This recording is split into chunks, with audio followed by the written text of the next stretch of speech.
யோகா அப்படின்னா இணைத்தல் அப்படின்னு பொருள். நம்மளுடைய உடல், மனம், மூச்சு இது மூணையும் இணைத்து பயிற்சி பண்ணி செய்யறதுதான் யோகா அப்படின்றாங்க. சர்வதேச யோகா தினம். உலக நாடுகள் அனைவரும் இந்த யோகா தினத்தை வெகு சிறப்பாக பயிற்சி பண்ணி நல்ல ஆரோக்கியமா உடல், மன ஆரோக்கியம், அறிவாற்றல்ல சிறந்து இருக்கிறாங்க. நல்ல டிசிப்ளின்ஸ்.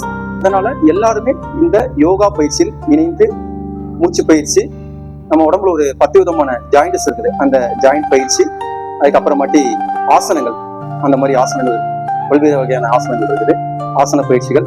அது மட்டும் இல்லாம சூரிய நமஸ்கார், தினசரி சூரிய நமஸ்கார் பயிற்சி பண்ணும் பொழுது நல்ல ஆரோக்கியமா நல்லா இருக்க முடியும்.